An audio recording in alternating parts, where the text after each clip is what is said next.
forfeiture. Welcome back to episode 7 of You're the Best Bro.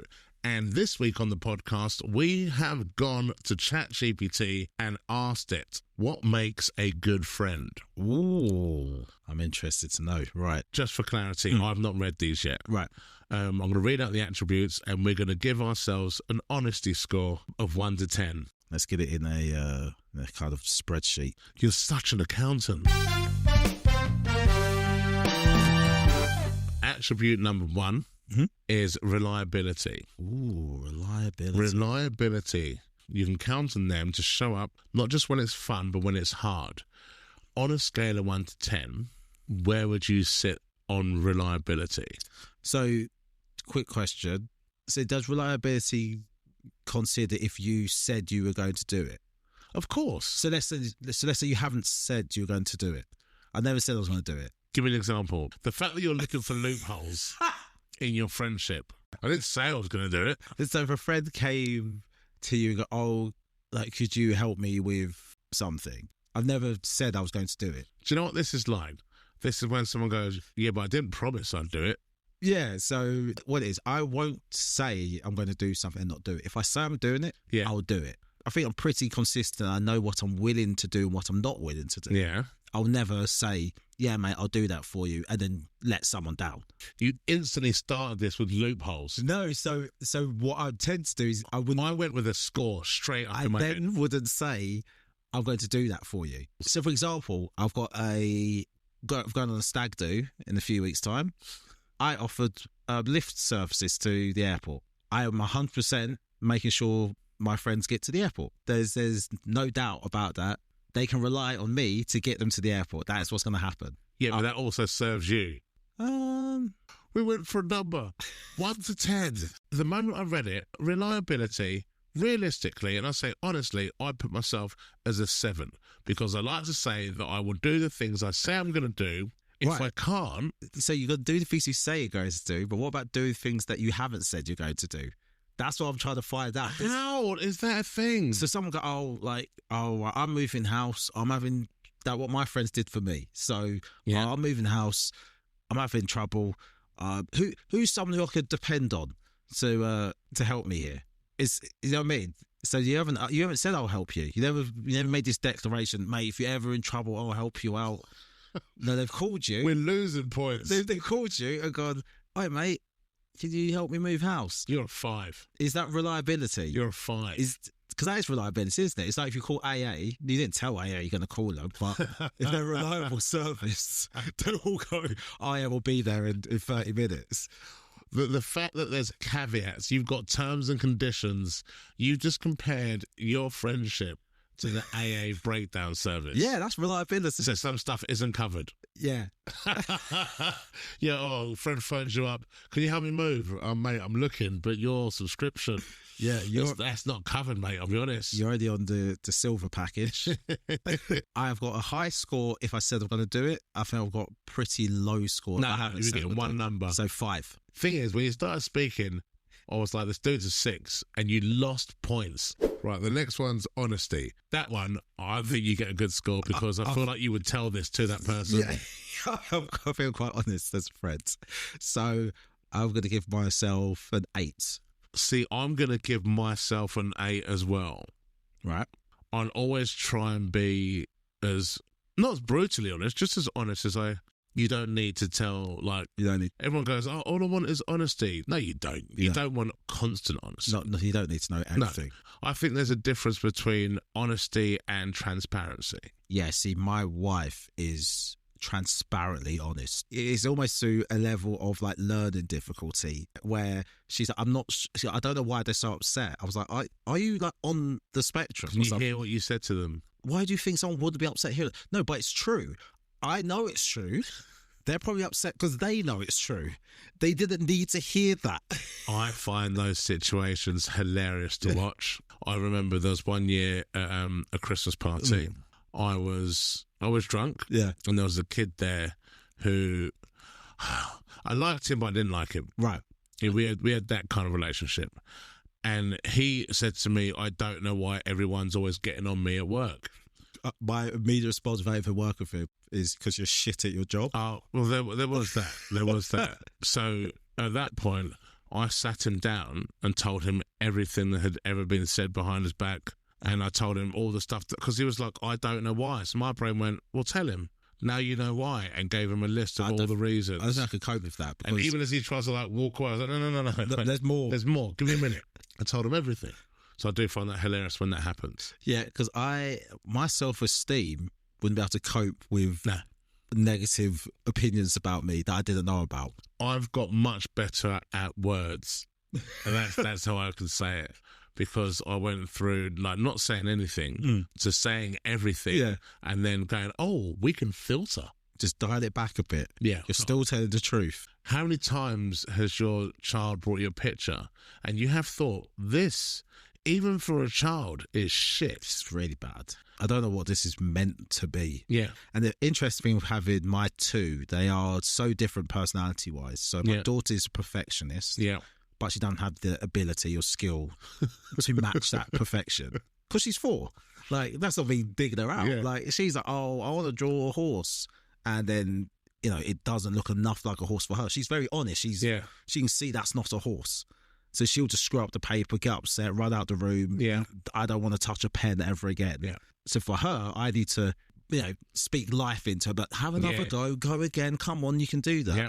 Whereas my son, he's going to have to be pulled back. Because he thinks he's awesome. His confidence is so high with everything. So he's like, that's a horse. I'm like, no. No. And he is like that. Just for he came out of the womb full of confidence. Full of confidence. Self-belief. I'm winning life. Yeah. So I'm going to have to dial him back when he gets to school. When he gets an F or whatever it is now, he gets an 8. No, 8's a high number, isn't it? So he gets a 2. I don't know. Yeah. These are things that happen. We're going to segue. Here's the things that happen. Do you know you get those life things that happen that all of a sudden you go, I'm old. I'm old now, yeah. GCSE grades. They're not A to whatever they anymore. They're now 1 to 9. 1 to 9. I think 9's I don't good. know. I think 9's good. But someone told me that like from 7 to 9 are all like A's of some sort. Are they like A plus? Yeah, I don't know. That like, made sense to me. I don't know why they've done this. And then another. I now feel bad for laughing at all the people that did their O levels. Do you remember laughing? You did O levels. O levels. I did O levels. I went to a polytechnic.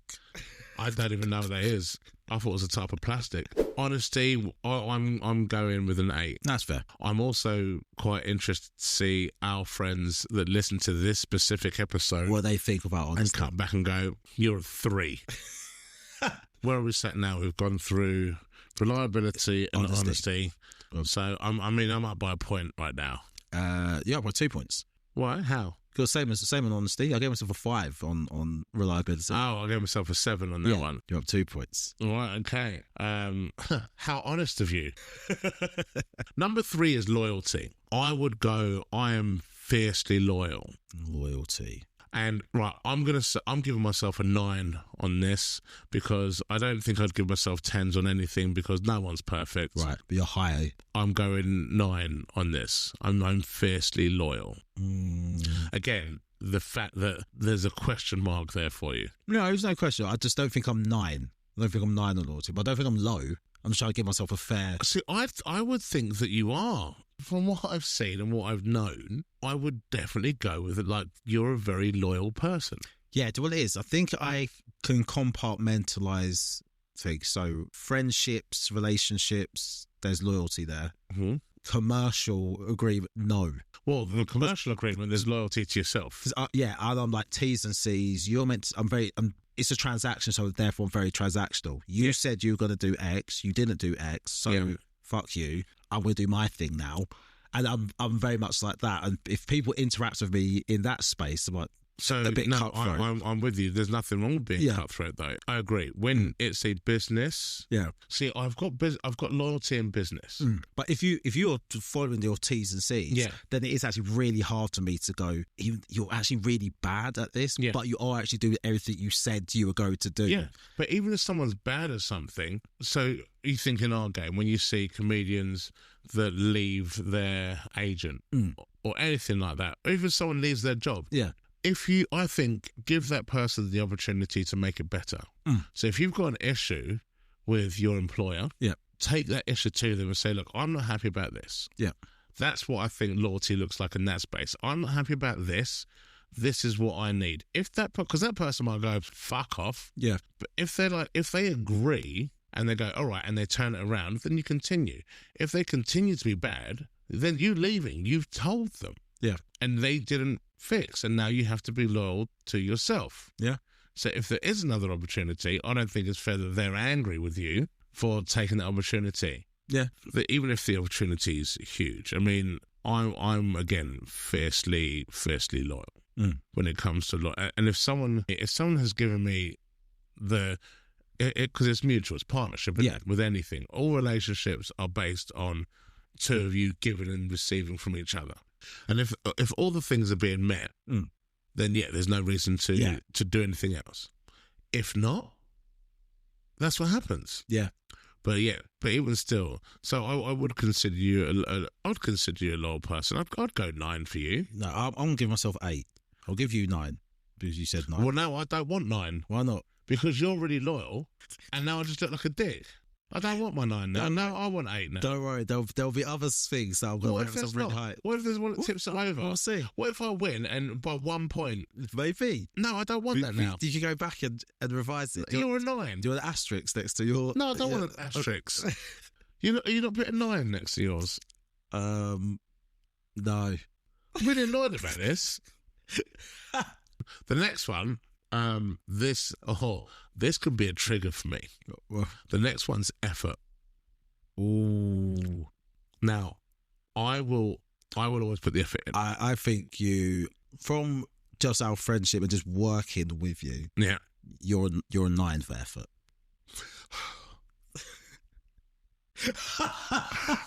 I'm not crying. You're crying. You're a 9 for effort. That's a really nice thing to say. Because I do put a lot of time. You do? I put a lot of effort into.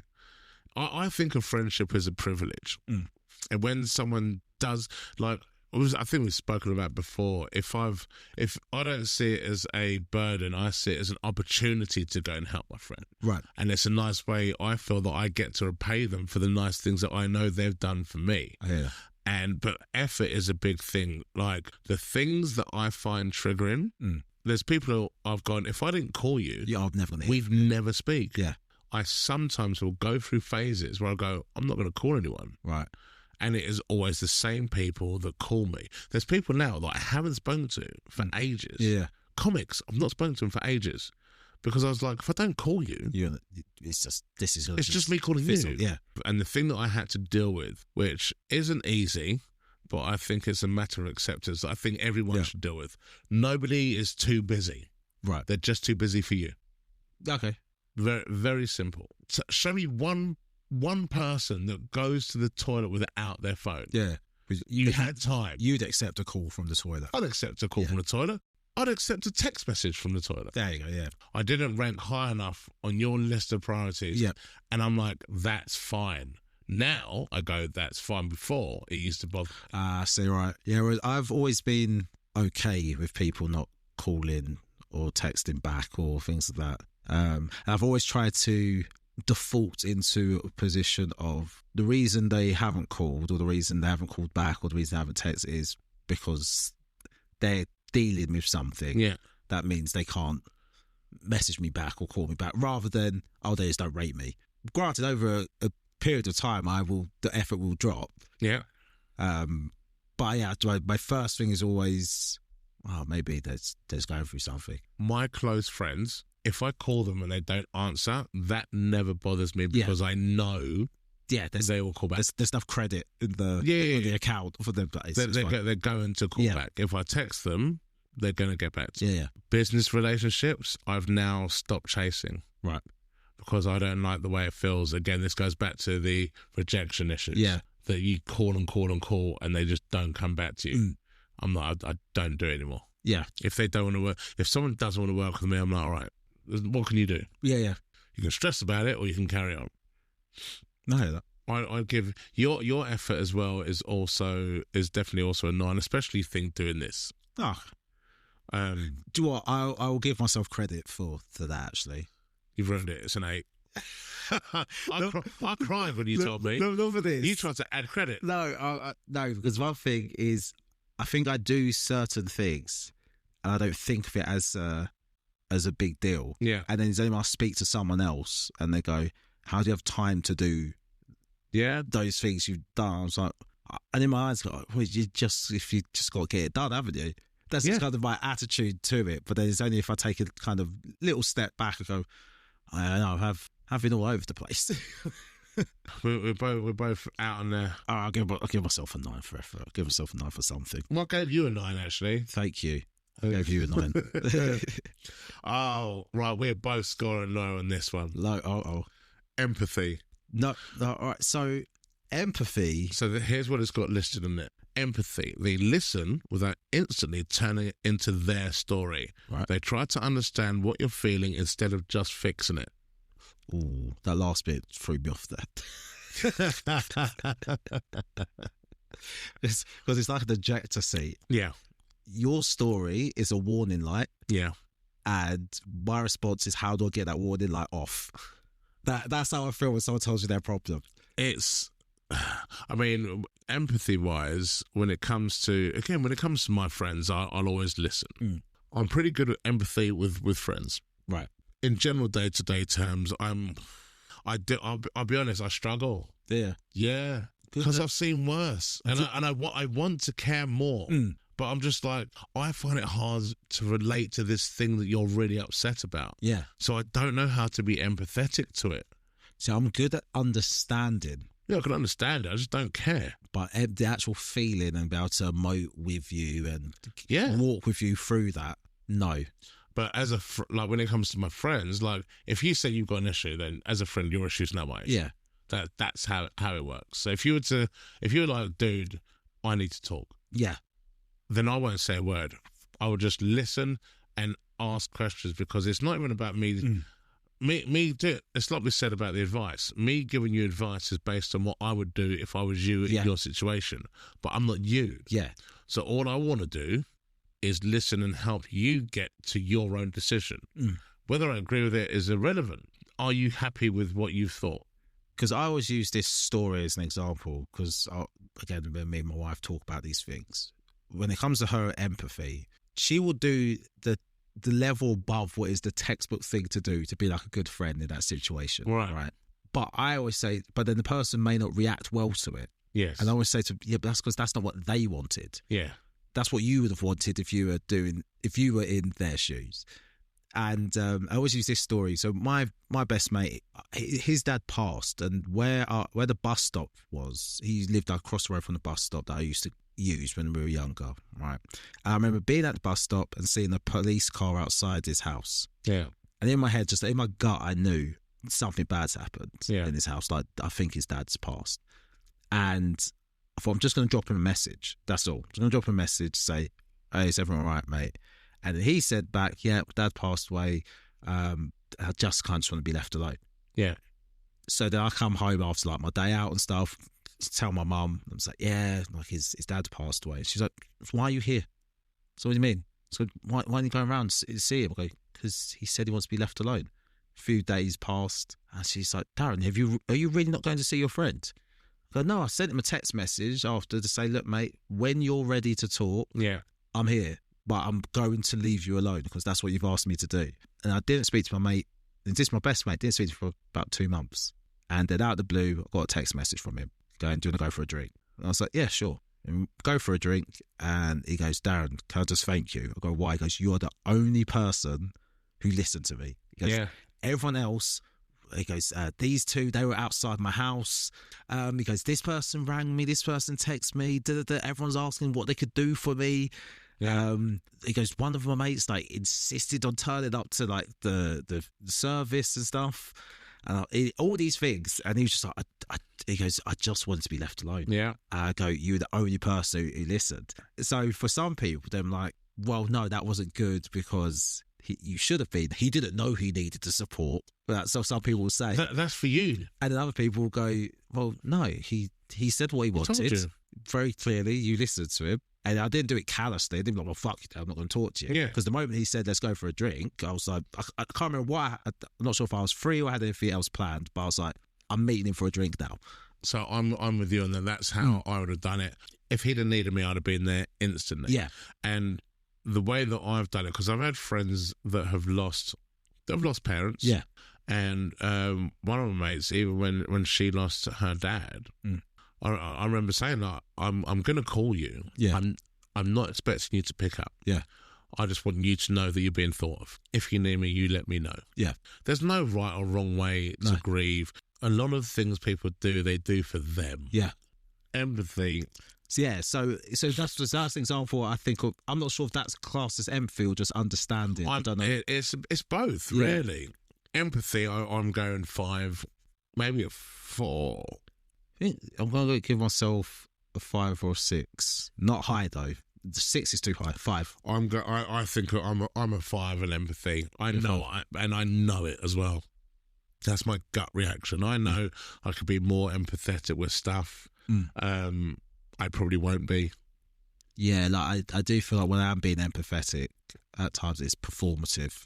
And it does depend on who. Like my empathy isn't a blanket response for everyone. Yeah. Because there's some people, regardless of how dumb it might be, you mean something to me. So yeah, I'm going 5. Number 6 is respect. So for me, I think respect is something to lose, not to gain, something to lose. The first time I meet you, my respect is on a 10. I have no idea who you are, don't know anything about you. Respect is at a 10. Yep. And what you do between me first meeting you and then on, you're just going to, you can only lose or sustain. I'm not one of those people, I don't know you, who are you? Yeah. And then you start telling me about yourself and now it starts going up. Yeah. It's like, it starts up here and you can just lose it. Yeah, no, that's not only fair, agreed. Ah, good. But I think, well, for one, this is actually asking about your respect for other people. Like, so in general life, that's where I go. Yeah. I will treat everyone with the same level of respect that I would wish to receive. When I was a bouncer, it was the total opposite. When I was a bouncer, my natural assumption was everyone's an idiot. I'd go to work with the assumption it's going to kick off today and everyone's an idiot. That way, it wasn't a surprise if something happened. I was expecting it to happen.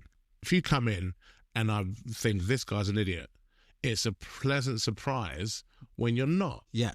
Whereas you come in, I'm like, oh, hello, mate, how you doing? And I'm all happy and jovial with you, and then I've got to throw you out. That's awkward. You see him just picking up a bollard and throwing it into a mirror and stuff. I have a question. As a former bouncer, can bouncers smell that on you? What's that? That you're a former bouncer. Yeah. It's a look you give each other, and that you just know. And you think, he's all right, that one. So, I mean, there's been nights out that I end up back at the door because that's where I'm most comfortable. I don't like clubs anymore. Yeah. Because I always end up at the door with the bouncers. Yeah. Because I just can't be around all the people in there. One of my fondest memories of bouncers was when I had a fight with a girlfriend at the time. She slapped me in the face for forgetting her birthday. And I was fuming about this because I was already on the relationship was already on this last straw. Yeah. And that tipped me over the edge to be like, this is done. But no one's ever hit me before. Yeah. So I was fuming. I was like, well, I'm not going to do anything to her. But there's a lot of rage in me. There's a lot of rage in me now. A lot of alcohol and rage. Yeah. And I need to let this out somewhere. And I remember my mate grabbing me. He's walking me away from her. I was like, who does she think she is? And I'm just screaming in this club. I can't pick up something. And I'll just launch it across this hallway. Bouncers can see me. They can see me right down to it. They all come running in. There's about 4 of them, 5 of them. To be fair, they didn't do anything that was untoward. They just lifted me up and just walked me out. One had been a bit of a headlock, and the arms, legs, they just put me out and just placed me outside and stuff. And then I was just so angry. And then my mate goes, just go. And then go back to where I was living. I've calmed myself down. I go, mate, don't just say it with me. Go and carry on your night out and stuff. And he goes, no, I'm just make sure you're all right. And I'm just pouring out about why the relationship's this and that. I go, look, let's go back to the club because obviously I'm not getting in, but I just want to make sure you get in. They don't think you're with me. So I can see as we're walking down the Can you hear yourself? Yeah, Though? I'll walk you back to the club just so they don't think you're with me. No. You're walking with him. No, as in he was a part of the reason why I was getting kicked out. So as we were approaching, you can see the bouncers. They're chilling because everyone's in the club. Yeah. Nothing's going on. They see us and they kind of get back into bouncer mode. I was like, mate, guys, seriously. Firstly, I'm apologising. I go, can my mate just go back in? He only came out to be a good friend, but he hasn't done anything.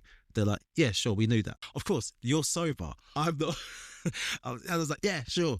And then I'm outside talking to them. They go, you know you're not coming in, right? I go, no, I know I'm not. I'm literally here just to apologise. Yeah. And they go, and then as soon as I said that, it kind of disarmed them. They go, so what's going on, mate? That's the conversation I would have had with you. Yeah, so what were you doing in there? And I was going, I was just being dumb. And they go, what caused that? And then one of them went, go on, I've got to guess what it is. And I go, yeah, it's girlfriend. They went, do it. There's a voice like, do it's girlfriend, do it. Of course. She goes, of course. Then I tell them the story. And I go, mate, you're young. All I'm going to say is knock it on the head. Yeah. Just end that. You don't be doing that in clubs and stuff. If they're making you do that, end it. And I was like, nah, fair. Shook their hands and they go, listen, mate, next week, this is all forgotten. When you come back here, because this is uni town. This is like the big club of uni. Go, next week, it's all forgotten. And we really appreciate you coming and apologise. And I'm like, I'm going home now. You won't see me again. And that's it. It ended. I've had people come back and apologise, and I then had more respect for them. Yeah. Because you've owned it. Once you've apologised, there's nothing more that you can do. No, because I didn't want my next interaction being a week later. I'm now in the queue of my mates after drinking since 2:00 after football and going, oh, do you reckon I'm going to get in? Do you still remember me? And all that angst, and then getting to the door, and then I apologise. The funniest thing you'll see in a club is when bouncers get it wrong. That's when it's that's when it's bad, and it's happened. It's happened to me a few times of getting it wrong. You're human. And the worst one though, this was bad. Yeah. I was already in a bad mood. Right. And I'm at the club. We've just had a bit of a night of it. Yeah. People being idiots. Now, this is why bouncers don't let in groups of guys. If 8 guys turn up, my assumption is if you'll get into a fight, potentially I'm fighting 16 people. Yeah.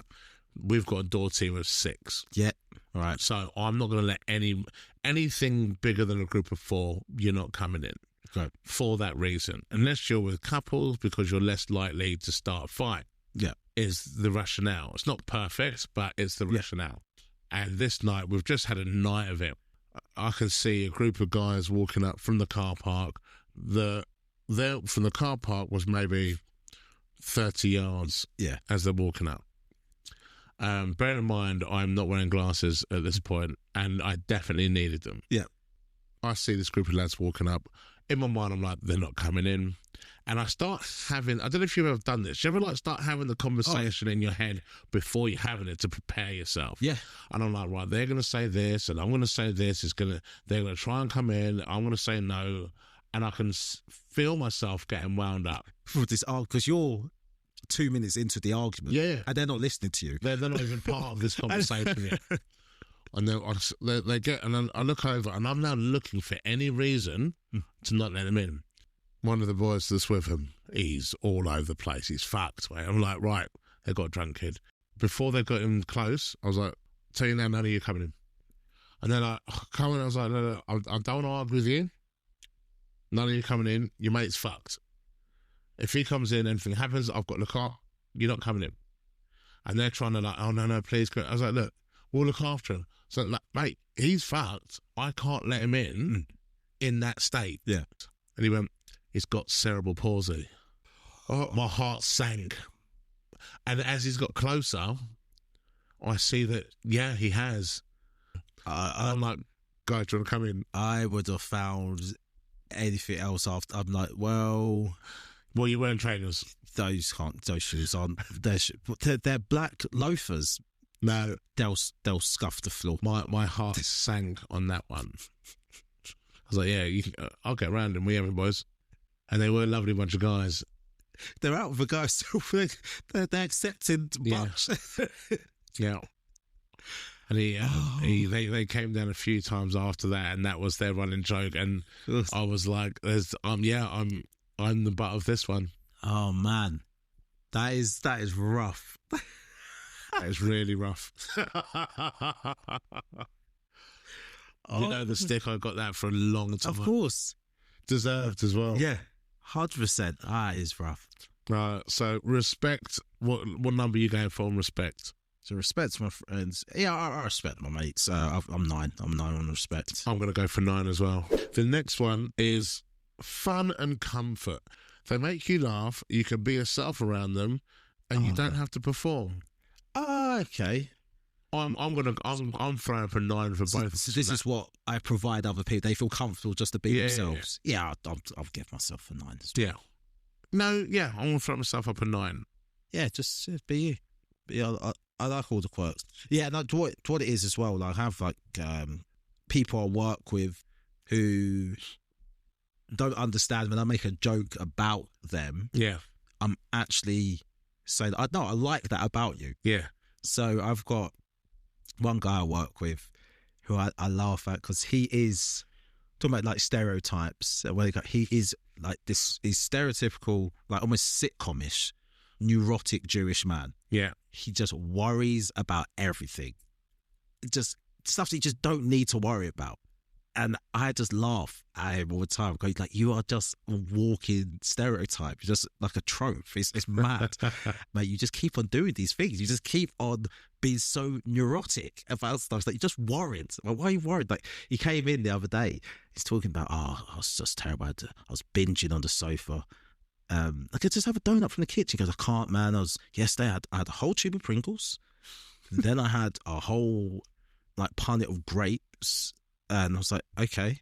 I go, what, instead of dinner? He goes, no, I had dinner as well.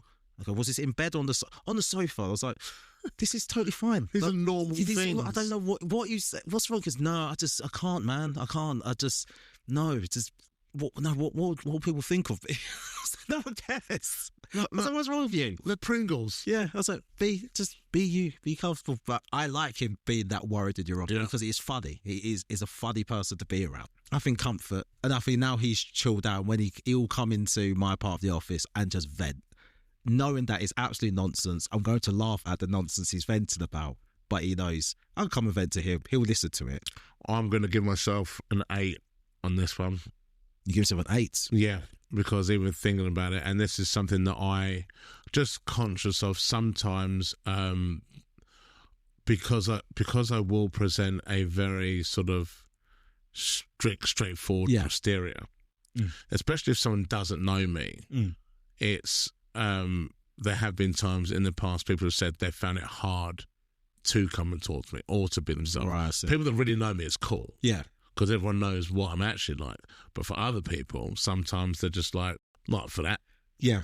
And that is down to how I can present. He's going to take the piss out of me. That kind of... Yeah, I mean, sometimes I probably am. But it is my... So do you do this thing where you're... Actually, I think we've spoken... Yeah, we have.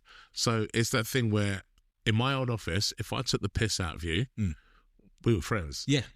If I was nice to you, you were getting sacked. 100%. Like if they saw me being like overly nice to someone, that meant I didn't really like them. Yeah, if I'm just being polite to you. But I can't be bothered to deal with you going to HR because I've called you a dick. Yeah, like I've got to, if I have never said anything mean to you. Yeah, it means I don't trust you enough to not go and be a grass. Yeah, like we've got a Harry Potter puzzle and I don't know who Andy's characters are. And I was like, what? You know, watch Harry Potter? No, I've been too old for it twice. So, and then it's like everybody needs to grow up. And then they go, oh, Sophie's gonna be really upset you said that. I go, what? I go, Sophie, well, you don't like Harry Potter? No. I go, just too old for it. I go, how old are you? And she's like 32. I go, oh, 33 is too old. Like, but so everyone's just like laughing. I just go, yeah, I'm taking the piss. You're too old for it. Everybody's too old. Yeah, but yeah, it's that kind of thing of I'm comfortable enough to just dig you out about something because Cool. Yeah. So, but I'd give myself an A for that one. No, fair enough. The last one. This is, I mean, it's a weird title, but it is, I think, how I know who your friends are, and it's growth.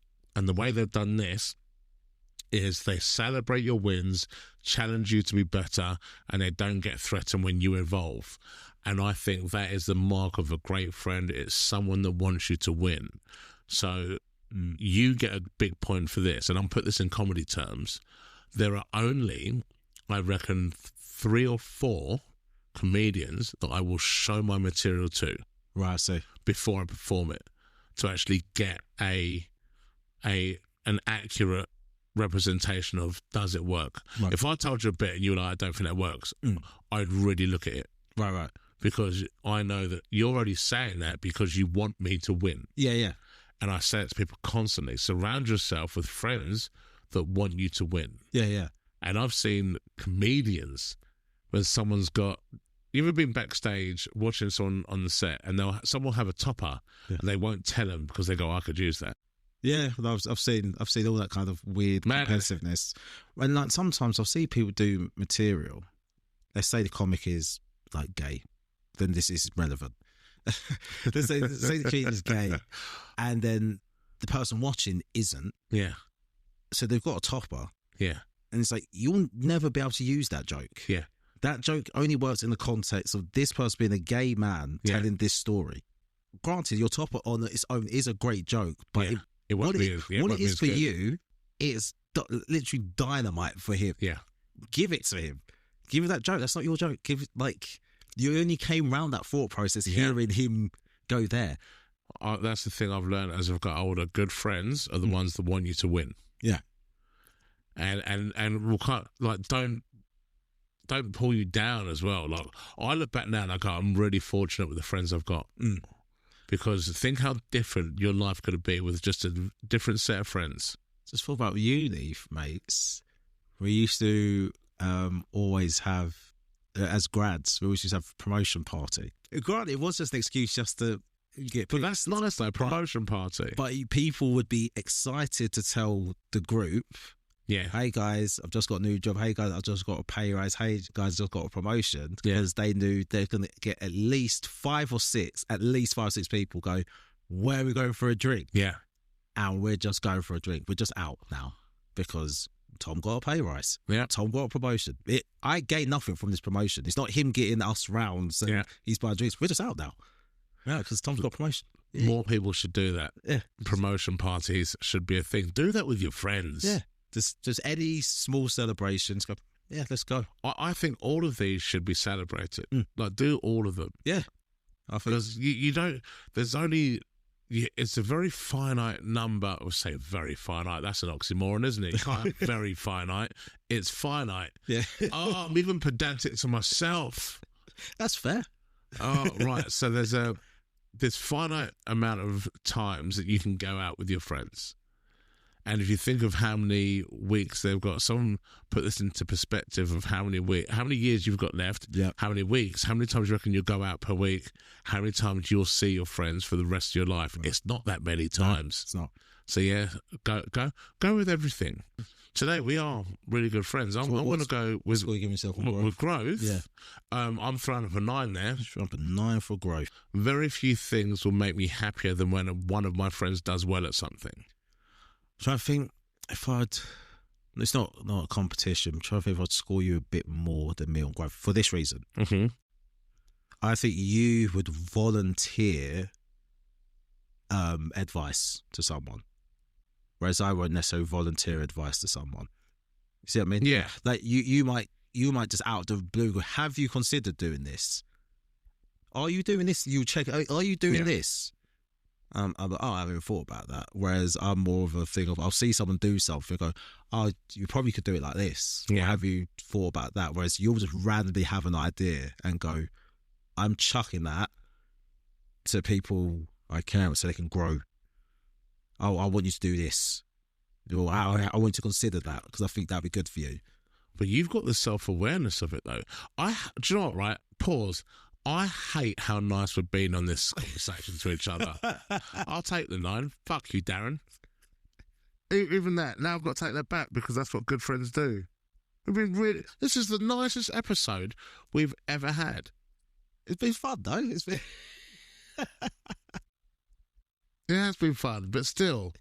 So I think let's both have a 9 for that one. Yeah, have a 9. This is one of those times. This is the second time this has happened actually with us. The first time.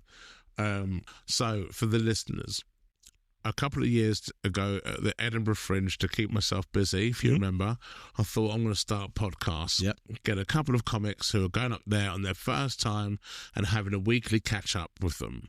One of the things I thought would happen, and I say thought, I would hoped, would be the classic meltdown.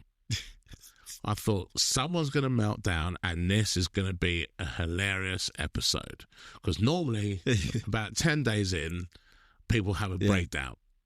And then it was only about I think on the third week, when I realised, of course, we've not had a breakdown because we've just found a really healthy space to talk about our feelings. And I was like, I am furious. Completely went wrong.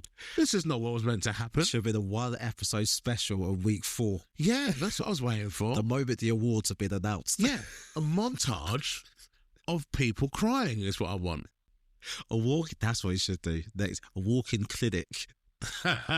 Teaser season will be filmed and broadcasted. Yeah, a walk-in mental health clinic for the Fringe. Come and tell us your problems. It will go online. It's like, yeah, we're not going to edit anything. So when you say, and they got shortlisted, that'd be awesome. So what are the final scores? So was Growth the last one, was it? Growth was the last one. Okay, let's go. So I'm going to put some exciting music on this. Yeah, as we talk about the scores being tallied up between all of the categories. They went through reliability, honesty, loyalty, effort, empathy, respect, fun and comfort, and growth. Okay, so the final scores. So Sanubi, you got 64 out of 80. Nice. Griffiths, that's me. I got 62. Ooh, marginally better than you. Marginally better. That's a Fred. How do you feel about that? I'm not going to lie, I feel incredible about it. Be interested to see what people scored themselves outside of this room. Yes. Because we're like, yeah, we're so good. And then someone's got 78. Yeah. Everyone score yourself out of 10. Comment, post, share. I think this is going to be some fun results. Let's see how good of a friend you really are. Yeah.